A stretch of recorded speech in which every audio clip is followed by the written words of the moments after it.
जोरदार तालियों से सर का स्वागत करिए। भारत वर्सेस इंडिया, क्या है पूरा मैटर और क्यों ये इतने ज़्यादा सुर्खियों में आ चुका है? तो खुद जो है डॉक्टर विकास दिव्य कीर्ति सर से जो है उन्होंने क्या कहा, उनका ओपिनियन क्या है, और यहाँ से आप लोग पूरा जो है मैटर को समझ सकते हैं और लास्ट में आप लोग अपना ओपिनियन भी दे सकते हैं कि भारत का नाम भारत होना चाहिए या इंडिया होना चाहिए, या पूरा ये डिबेट कहाँ से उठा और ये मैटर क्यों उठा, कैसे उठा, पूरा डिटेल जो है आपको इस वीडियो के माध्यम से मिल जाएगी। सर, मेरा नाम समीक्षा मिश्रा है और मैं हिंदी विभाग की द्वितीय वर्षीय छात्रा हूँ। सर, पहले तो आपके वक्तव्य के लिए बहुत बहुत धन्यवाद।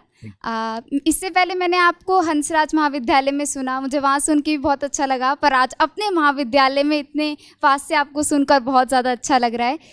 सर, मैं आपसे बहुत प्रभावित हूँ और इतनी उम्र में भी आकर आपके जो मुखमंडल पर तेज हमेशा रहता है, उसके लिए भी बहुत ज़्यादा प्रभावित हूँ।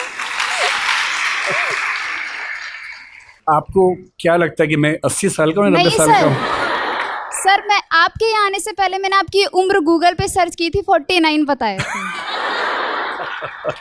सर, एडवांस में जन्मदिन की शुभकामनाएं। सर, प्रश्न पे आती हूँ। सर, आपने कहा कि हिंदी ताकतवर है लेकिन उसे उसका एहसास दिलाने वाला कोई नहीं है, और हिंदी समझदार है लेकिन उसे बताने वाला कोई नहीं है। आज भी हम देखते हैं, जैसे आपने भाषाओं के शब्दों को लेकर झगड़े पर बात की, भाषाओं जो आज झगड़े होते हैं। सर, आज एक ऐसा ही झगड़ा उठा है, थोड़ा राजनीतिक पक्ष है, लेकिन मैं जानना चाहूँगी आपके विचार कि आज भारत है और इंडिया शब्द है, इसको लेकर बड़ा विवाद छिड़ रहा है, और जो मीडिया है वो इस पर बड़ा मिर्च मसाला लगा के बताती है कि सरकार से पूछती है कि ये जनता जानना चाहती है, बल्कि जनता दोनों नामों में सुखी है। तो इस पर आपके क्या विचार हैं? क्या हमें उस इंडिया शब्द को अपना लेना चाहिए या दोनों ही हमारे लिए बेहतर है? देखिए, मैं फिर कहूँगा कि मुद्दों को ना अलग करके समझना पड़ेगा। पहली बात, ये विवाद इस समय क्यों उठा, इसके पीछे राजनीतिक कारण हैं, आपको भी पता है, मुझे भी पता है। मेरी अपनी समझ ये है कि दो तरह से मुद्दे को देखना है। पहली बात, ये उठा क्यों, और दूसरी बात, सही क्या है, गलत क्या है। ये उठा क्यों, इसके पीछे राजनीतिक पृष्ठभूमि पूरा देश जानता है, आप भी जानती है, मैं भी जानता हूं। पर कोई मुद्दा राजनीतिक वजह से उठा इसलिए मुद्दा ही गलत है, ऐसा नहीं होता है। राजनीति कई बार गलत काम करती है, कई बार सही काम कर देती है, और जनता के दबाव में अगर सही काम हो ही जाए, राजनीतिक वजह से ही हो, तो भी क्या बुरा है। अब आते हैं इस सवाल पर कि भारत और इंडिया में से क्या सही है। संविधान सभा में इस पर खूब बहस हुई थी। यह हमारे संविधान का अनुच्छेद 1 है और उसमें लिखा हुआ है, India that is Bharat shall be A union of states. बड़ी इंटरेस्टिंग बात है कि उस समय डिबेट थी कि भारत का नाम भारत रखें या इंडिया रखें। कुछ लोगों ने आर्यव्रत भी कहा, आर्यव्रत कहा, कुछ ने हिंदुस्तान कहा, सब नाम चले। अंत में सहमति बनी कि नहीं, भारत और इंडिया ही ठीक है। नेहरू जी ने खुल के तो नहीं, पर नेहरू जी के पर्सपेक्टिव से जो बात वहां पर ज्यादा आई वो ये थी कि हमारे संविधान के बनने की प्रक्रिया में जो बहुत सारे एक्ट थे जो अंग्रेजों ने बनाए थे, जैसे इंडिया इंडिपेंडेंस एक्ट 1947 का है, 1935 का एक्ट था, उन सब में इंडिया का इस्तेमाल था। उस समय के भारत की तरफ से जो समझौते अंतर्राष्ट्रीय थे, उन सब में इंडिया नाम था। पश्चिम की दुनिया हमें इंडिया के नाम से जानती थी, अमेरिका हो, फ्रांस हो, कोई भी हो, सब इंडिया जानते थे। नेहरू जी का मिजाज जो था वो ये भी था कि हमें ग्लोबल पर्सपेक्टिव में चीज़ों को देखना है, पूरी दुनिया से संवाद करना है, क्योंकि उनकी रुचि अंतर्राष्ट्रीय मुद्दों में ज़्यादा थी, बहुत ज़्यादा थी। मेरे ख्याल से इन सब वजहों से तय हुआ कि हम अपना नाम इंडिया रखेंगे, पर इंडिया के बराबर महत्व भारत का भी रहेगा। तो लिखा गया India that is Bharat. India जो कि भारत है, राज्यों का एक संघ होगा। 4 दिन पहले की बात है, मैं हॉलैंड में एक टैक्सी में बैठा हुआ था। इंटरेस्टिंग मत सोच के देखिए, टैक्सी का ड्राइवर मोरक्को का रहने वाला था। उसको जैसे ही पता लगा मैं भारत से हूं, उसने मुझसे यही सवाल पूछा। उसने कहा कि यू आर फ्रॉम इंडिया? मैंने कहा yes. We are listing to a debate India और Bharat, what do you think? मैं बड़ा चकित कि ये मोरक्को का आदमी हॉलैंड में रहता है, इसके मन में ये सवाल आ रहा है। तो मैंने कहा कि ये तो राजनीतिक कारणों से हुआ है, लेकिन बात अपने आप में सही है।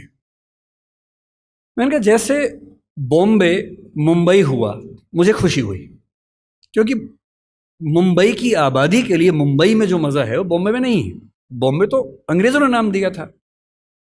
कोलकाता को कैलकाटा अंग्रेजों ने किया, तो बंगाल के लोगों ने कोलकाता कर दिया उसको। दिल्ली को दिल्ली के लोगों ने दिल्ली कर दिया, दिल्ली ही बना के रखा हुआ है, DILLI, ये होना चाहिए। काहे के दिल्ली भाई, हम क्यों दिल्ली बोलेंगे दिल्ली को? ये सारे तर्क अगर सही हैं, अगर बर्मा का नाम म्यांमार होना सही है क्योंकि उनकी जनता की आवाज तो म्यांमार में है, बर्मा में नहीं है। श्रीलंका और सीलोन की डिबेट में वो अपने आप को सीलोन ना मानना चाहे, श्रीलंका मानना चाहें, क्योंकि उनकी भाषा श्रीलंका बोलती है। तो मेरे मन में सवाल बड़ा साफ आता है कि भारत इंडिया क्यों होना चाहिए। मैं फिर स्पष्ट कर दूं, मैं सरकार के पक्ष में नहीं बोल रहा हूं, मुझे उनसे रत्ती भर मतलब नहीं, मैं एक विचार की बात कर रहा हूं। और मैं जब संविधान पढ़ाया करता था, अनुच्छेद 1 पढ़ाते हुए मैं हमेशा बोलता था कि मुझे चुभन होती है ये पढ़ते हुए कि इंडिया दैट इज भारत। दोनों ही लिखने थे तो भारत दैट इज इंडिया कर देते। अगर दोनों ही लिखने थे, ठीक है, दोनों रखें, क्या दिक्कत है। इंटरेस्टिंग बात इसके बाद है, मोरक्को के उस ड्राइवर ने उसके बाद पता है क्या कहा, हिंदी में अगर बताऊं, बोले अच्छा अच्छा ये मामला है, अब समझ में आया। फिर बोले कि बड़ी इंटरेस्टिंग बात है, हमारा नाम मोरक्को पड़ गया फ्रेंच लोगों की वजह से। मोरक्को के लोग मोरक्को को मगरिब बोलते हैं। और जब मैं सऊदी अरबिया गया, सऊदी अरब के लोगों ने मुझसे पूछा कहां से आए हो, मैंने कहा मोरक्को। उन्होंने इस भाव से देखा कि मैं पागल हूं, बोले नहीं, मगरिब से आए हो। अगर मगरिब की आबादी खुद को मगरिब कह के खुश है तो उसे फ्रेंच लोगों की वजह से मोरक्को क्यों कहा जाए। इंडिया शब्द वेस्ट ने दिया और बुरे भाव से दिया। उनकी नज़र में इंडियन होने का मतलब है बहुत पिछड़ा हुआ होना, रेड इंडियंस, वेस्ट इंडियंस। तो आज ये क्यों हुआ, मैं समझता हूं कि राजनीतिक निहितार्थ है और उस राजनीति में मेरी रुचि जरा सी भी नहीं है। लेकिन ये आज हो या कभी भी हो, मैं इस पक्ष में हूं कि देश का नाम देश की भाषा में होना चाहिए और देश की भाषा भारत के पक्ष में है। आप इंडिया भी रख लीजिए, इंडिया दैट इज भारत के बदले भारत दैट इज इंडिया मेरी पहली पसंद होगी। मुझे इंडिया से दिक्कत नहीं है, पर भारत मेरी पहली मोहब्बत है।